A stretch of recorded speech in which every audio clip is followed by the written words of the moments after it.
Alors, ce qui m'intéresse à propos de Nietzsche, toujours, parce que ce matin était consacré à Nietzsche sur France Culture, en tout cas à l'émission de 10h à 11h, avec Géraldine Mühlmann, ce qui est intéressant, c'est le rôle de la sœur de Nietzsche, Elisabeth Förster Nietzsche.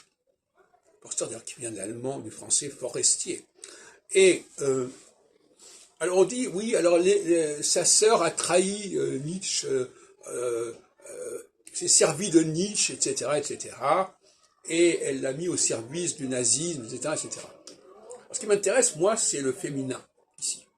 Vous savez que à un certain moment du cycle, il y a toujours une émergence du féminin. Et ça correspond à la phase équinoxiale. Dans la phase équinoxiale, l'émergence du féminin dans un monde solsticial qui est plutôt masculin et plutôt élitique.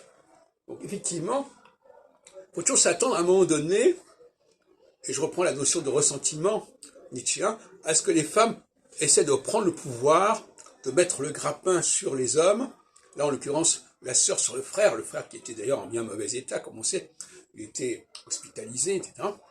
Mais c'est toujours intéressant de chercher, c'est-à-dire cette expression qu'on a en français, chercher la femme. Il y a un moment donné qui correspond à la phase équinoxiale ou à la phase pré-équinoxiale, où les femmes vont commencer à jouer un rôle important et vont faire basculer les choses. Et dans le cas de Nietzsche, c'est sa sœur, Elisabeth Förster Nietzsche, Förster étant le nom de son mari, je suppose, et c'est elle qui va s'emparer de l'œuvre de Nietzsche, qui va construire, avec les revenus de Nietzsche, qui vont être importants par la suite, différentes instances, et qui va gérer les publications, les rééditions de l'œuvre de Nietzsche, tout en mettant son grain de sel, etc. Bon. Moi, je crois que là, on a un bon exemple. Alors, je n'ai pas vérifié au niveau des dates, effectivement.